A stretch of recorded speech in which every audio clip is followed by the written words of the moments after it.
Hello, my dear student. আজি মই তোমালোকৰ লগত ক্লাছ 9 ৰ ইলেক্ট্ৰনিক্স এণ্ড হাৰ্ডৱেৰ চেপ্টাৰ 1 ৰ MCQ 21 ৰ পৰা 30 লৈ আলোচনা কৰিম। যিসকলে আগৰ ভিডিঅ' চোৱা নাই তেওঁলোকে কুৱেশ্যন নম্বৰ 1 ৰ পৰা 20 লৈকে চাই ল'বা। তাতে কুৱেশ্যন নম্বৰ 1 ৰ পৰা 20 লৈকে ভিডিঅ'বোৰ আপলোড কৰা হৈছে। এতিয়া কুৱেশ্যন নম্বৰ 21 ত কি কৈছে চোৱা। A current of 3 ampere flows. A current of 3 ampere flows through a conductor whose ends are at potential difference 6 volt. Calculate the resistance of the conductor. এতিয়া চোৱা এনেকুৱা অংক থাকিলে তোমালোকে কুৱেশ্যনত যাৰ মান দি আছে খালি তাতে চকু দিবা। যাৰ মান দি আছে সেইখিনি ওলাব পাৰিলে বাকী অংক অট'মেটিক হৈ যাব। এতিয়া চোৱা ফাৰ্ষ্ট কুৱেশ্যনত কি কৈছে তোমাৰ 1 নম্বৰ কি কাৰেণ্টৰ মান দি আছে। আমি ইয়াতে কাৰেণ্টৰ মান 2 নম্বৰ দি আছে কি আছে তোমাৰ পটেনশিয়াল ডিফাৰেন্স মানে বিৰ মান দি আছে আৰু ওলাব দিছে কি মান তোমাৰ ৰেজিষ্টেন্স মান। যেতিয়া অংক কৰিম আমি যাৰ মান দি আছে সেইখিনি ওলাই ল'ম। এতিয়া চোৱা হিয়াৰ কাৰ মান দি আছে তোমাৰ হিয়াৰ 1 নম্বৰ তোমাৰ আইৰ মান দি আছে, আইটো লিখি লোৱা তোমাৰ 3 এম্পিয়াৰ। 2 নম্বৰ কাৰ মান দি আছে তোমাৰ বিৰ মান দি আছে 6 ভোল্ট। ওলাব দিছে কাৰ মান তোমাৰ ৰেজিষ্টেন্স মানে কি আৰৰ মান ইকুৱেল টু হোৱাট।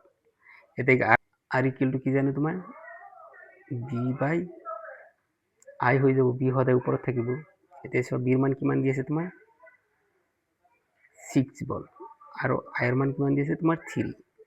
3 6 মান কিমান বাৰ যায় 2 বাৰ যায়। এতিয়া লাষ্টত কি লিখি দিবে এই ইউনিটটো লিখি দিবে, লাষ্টত ইউনিটটো লিখি দিবে নহ'লে নম্বৰ নাপাবা। এতিয়া আনসাৰ কি হ'ব তোমাৰ 2 ওম। আনসাৰ কিমান আছে 2 ওম। ওমছ লৰ পৰা হেল্প ল'ব পাৰিবি, এইখিনিৰ পৰা তোমালোকে চাই হেল্প ল'ব পাৰিবি। এতিয়া আমি যেতিয়া কিতাপত পঢ়িম কেনেকৈ পঢ়িম তোমাৰ মেইন পইণ্টখিনি অকল হাইলাইট কৰিম। কাৰ মান দি আছে তোমাৰ কাৰেণ্টৰ মান দিছে ইয়াতে হাইলাইট কৰিম। আৰু 2 নম্বৰ দি আছে কি পটেনশিয়াল ডিফাৰেন্স 6 ভোল্ট আৰু কাৰ মান হ'ব যে ৰেজিষ্টেন্সৰ মান। এতিয়া এইখিনি তোমাৰ সব দি আছে আমি বহাই ল'লো ধুনীয়াকৈ, তাৰপিছত কি ওলাই দিলোঁ মান। আৰু তোমাৰ কি হ'ব এই ওম একক দিবলৈ নাপাহৰিবি, একক নিদিলে কিন্তু নম্বৰ নাপাবা। গতিকে আৰৰ মান ওলোৱাৰ পিছত লাষ্টত কি আৰৰ একক কি হয় ওম, ওম লিখি দিবা। এতিয়া নেক্সট কুৱেশ্যনত কি কৈছে চোৱা কম্বিনেশ্যন অফ 3 ৰেজিষ্টেন্স। ইয়াতে কাৰ মান দিছে 3 ৰেজিষ্টেন্স, 3টা ৰেজিষ্টেন্স ইন সিৰিজ গিভেন মানে 3টা ৰেজিষ্টেন্স সিৰিজত কানেকশ্যন কৰিলে তাতে টোটেল ৰেজিষ্টেন্সৰ মান কিমান হ'ব সেইটো ওলাব দিছে তোমাৰ। এতিয়া চোৱা ফাৰ্ষ্টত আমি কাৰ মান দি আছে সেইখিনি চালোঁ। এতিয়া ৰেজিষ্টেন্স ওলাবলৈ কি কৰিব লাগে তোমাৰ সিৰিজত কানেকশ্যন থাকিলে কি হ'ব এনেকুৱা থাকে 1 2 3টা R1 R2 R3। the total resistance কিমান হ'ব RS R1 plus R2 plus R3। RS মানে কি তোমাৰ সিৰিজত টোটেল ৰেজিষ্টেন্স। সো এনেকুৱা হ'ব। এতিয়া কি ইম্পৰ্টেণ্ট পইণ্ট আমি হাইলাইট কৰি লওঁ তোমাৰ হাইলাইট কৰি লোৱা। এতিয়া কি কৰিছে তোমাৰ 3 ৰেজিষ্টেন্স ইয়াতে কৰিম আমি আৰু সিৰিজত গিভেন দিলে কি হয় তোমাৰ এনসাৰ এইটো। এইখিনি এনে দিছে তোমাৰ এইখিনি নহ'ব তোমাৰ কাটি দিবা। এতিয়া চোৱা সিৰিজ চাৰ্কিটত মুঠ resistance R1 plus R2 plus R3 হয়। নেক্সট কুৱেশ্যনত কি হৈছে a current of 2 ampere. Current কি হয় 2 ampere flow through 12 volt bulb. Calculate the resistance. এতে কি পয়েন্ট দি আছে 1 নম্বৰ চোৱা কারেন্ট দি আছে 2 এম্পিয়ার আর ভোল্টেজের মান দি আছে কি 12 ভোল্ট। ওলাব হচ্ছে কি মান রেজিস্ট্যান্সের মান। গতিকে আমি ধুনীয়াকৈ যাৰ মান দি আছে সেইখিনি আমি লিখি ল'ম। এতিয়া লিখি লোৱা কাৰ মান দি আছে তোমাৰ হিয়াৰ তোমাৰ আইৰ মান অলৰেডি কৰিছে এনেকুৱা গণিত এটা। আইৰ মান তোমাৰ 2 এম্পিয়াৰ, বিৰ মান কিমান দিছে 12 ভোল্ট। ওলাব হচ্ছে কাৰ মান তোমাৰ আৰৰ মান। আৰ এতিয়া আৰ আমি আগৰ দৰে জানো আমি আৰ মান কি হ'ব এতেকে আৰ ইকুয়াল টু কি হ'ব বি বাই আই। বিৰ মান তোমাৰ 12 আৰু 2 2 12 মাজত কিমান বাৰ যায় তোমাৰ 6। লাষ্টত কি দিব লাগিব তোমাৰ ইউনিট দিব লাগিব, ইউনিট নিদিলে নহ'ব কিন্তু অংক 6 ওম। তাৰমানে এনসাৰ কিমান হ'ব তোমাৰ 6 ওম হ'ব। এতিয়া চোৱা এনসাৰ 6 ওম আছে নে নাই এইটো আছে এনসাৰ 6 ওম এইটো এনসাৰ। ওমছ ল অনুসৰি এইখিনি হেল্প লৈ চাব পাৰিবা। সো ইম্পৰ্টেণ্ট পইণ্ট হাইলাইট কৰিব লাগিব কোনখিনি তোমাৰ যেতিয়া কিতাপত পঢ়িবা কাৰেণ্টৰ মান দি আছে আৰু কি ভোল্টেজৰ মান ওলাব দিছে কাৰ মান ৰেজিষ্টেন্সৰ মান। সো আমি ওলাই দিলোঁ। নেক্সট কুৱেশ্যনত কি কৈছে conductor which do not obey the ohm's law. তাৰ মানে কি কৈছে কণ্ডাক্টৰে যিটোৱে কি ওমছ ল মানি নলয়। এইখিনি পইণ্ট ইম্পৰ্টেণ্ট ইয়াতে। ওমছ ল মানে নামানিলে কি বুলি কয় তাক কি বুলি কয় নন ওমিক কণ্ডাক্টৰ বুলি কোৱা হয়। ইয়াতে ইমান ইম্পৰ্টেণ্ট পইণ্ট নাই। যিবোৰ কণ্ডাক্টৰ ওমছ ল অনুসৰণ নকৰে বা নামানে তাক কি বুলি কয় নন ওমিক কণ্ডাক্টৰ। এতিয়া আমি হাইলাইট কোনখিনি কৰিম কণ্ডাক্টৰত দিয়ে ডু নট দিব লাগিব, মনত ৰাখিব, ডু নট ওহমছ ল। তেতিয়া কি হ'ব তোমাৰ নন ওহমিক কণ্ডাক্টৰ। নেক্সট কুৱেশ্যনত কি কৈছে, a complete electric circuit is cold.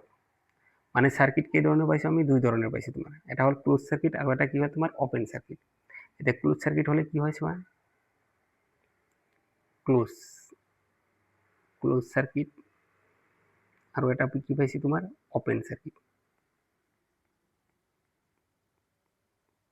এতিয়া ক্লোজ চাৰ্কিট মানে কি কমপ্লিট চাৰ্কিট, যাৰ মাজেৰে কি কাৰেণ্ট পাৰ হৈ যায়, আৰু অপেন চাৰ্কিট হ'লে কি হ'ব ইনকমপ্লিট, যাৰ মাজেৰে কি কাৰেণ্ট পাৰ হৈ নাযাব। ইয়াতে কুৱেশ্যনত কি হৈছে কমপ্লিট চাৰ্কিট, চ' কমপ্লিট চাৰ্কিট কি বুলি কয় তোমাৰ ক্লোজ চাৰ্কিট বুলি কোৱা হয়। এনচাৰ কোনটো হ'ব তোমাৰ ক্লোজ চাৰ্কিট। যেতিয়া আমি পঢ়িম তেতিয়া কেনেকৈ পঢ়িম তোমাৰ হাইলাইট কৰি ল'ম আমি, 1 নম্বৰ কমপ্লিটত হাইলাইট কৰিবা আৰু ক্লোজ চাৰ্কিটত হাইলাইট কৰিবা। হেল্পৰ কাৰণে ইয়াত চাব পাৰিবা, কাৰেণ্ট প্ৰভাৱিত হ'বলৈ চাৰ্কিট সম্পূৰ্ণভাৱে ক্লোজ হ'ব লাগিব। এতিয়া copper wire R use to connecting wire, because copper wire কিবা এটা কানেক্টিঙৰ কাৰণে ব্যৱহাৰ কৰে। কিয় ব্যৱহাৰ কৰা হয়, কাৰণ তাৰ মাজে কাৰেণ্ট বেছিকৈ পাৰ হ'ব পাৰে, কাৰণ তাতে কি থাকে ৰেজিষ্টেন্স ল থাকে। এনচাৰ ৰেজিষ্টেন্স ল হ'লে কি কাৰেণ্ট বেছিকৈ পাৰ হ'ব। কপাৰৰ ৰেজিষ্টিভিটি কম আৰু কণ্ডাক্টিভিটি বেছি, সেয়ে উত্তম ইলেক্ট্ৰিকেল কণ্ডাক্টৰৰ কাৰণে। এতিয়া আমি পঢ়িলে কি কৰিম, মেইন পইণ্টখিনি হাইলাইট কৰিম। কপাৰ ৱায়াৰত হাইলাইট কৰিবা, কানেক্টিং ৱায়াৰ কিহৰ কাৰণে কি হয়, ল ৰেজিষ্টিভিটি, কাৰণ তাতে কি ৰেজিষ্টেন্স একেবাৰে ল থাকে। এতিয়া নেক্সট কুৱেশ্যনত কি আছে, electrical conductors are material which contain, মানে ইলেক্ট্ৰিকেল কণ্ডাক্টৰ এটা মেটেৰিয়েল হয়, তাৰ মাজত কি থাকে ইলেক্ট্ৰিকেল কণ্ডাক্টৰ হ'লে কি হ'ব, যাৰ মাজেৰে কাৰেণ্ট পাৰ হৈ যায়। কাৰেণ্ট পাৰ হ'লে কি হ'ব তোমাৰ তাতে চাৰ্জ থাকিব, চাৰ্জ থাকিলে কি হ'ব তাতে ইলেক্ট্ৰন থাকিব, তেতিয়াহ'লে কি হ'ব তোমাৰ মুভেবল ইলেক্ট্ৰিক চাৰ্জ। এইটো হ'ব এনচাৰ। মানে electrical conductors are material which contain, মানে ইলেক্ট্ৰিকেল কণ্ডাক্টৰ এনেকুৱা এটা মেটেৰিয়েল যাৰ মাজেৰে কি ইলেক্ট্ৰিক চাৰ্জ থাকে, মুভেবল। এতিয়া চোৱা হেল্পৰ কাৰণে চাব পাৰিব, কণ্ডাক্টৰত ফ্ৰী ইলেক্ট্ৰন থাকে যিবোৰ সহজে গতি কৰিব পাৰে, সেইবাবে কাৰেণ্ট প্ৰভাৱিত হয়। এতিয়া আমি হাইলাইট কৰিলে কোনখিনি হাইলাইট কৰিম আমি, ইলেক্ট্ৰিকেল কণ্ডাক্টৰত কৰা এতিয়া কি থাকে তোমাৰ কণ্টেইন কিবা movable electric charge, important question হয়। নেক্সট কুৱেশ্যনত কি কৈছে, how many terminal does an electrical cell. ইয়াতে ইম্পৰ্টেণ্ট কি ইলেক্ট্ৰিক চেল মানে কি কি থাকে, ইলেক্ট্ৰিক চেলৰ কেইটা টাৰ্মিনেল থাকে, ইলেক্ট্ৰিক চেল কেনেকুৱা থাকে তোমাৰ দেখাত, এইটো হ'ল ইলেক্ট্ৰিক চেল, তোমাৰ এটা পজিটিভ টাৰ্মিনেল থাকে আৰু এটা কি তোমাৰ নিগেটিভ টাৰ্মিনেল থাকে, তাৰমানে কি দুটা টাৰ্মিনেল।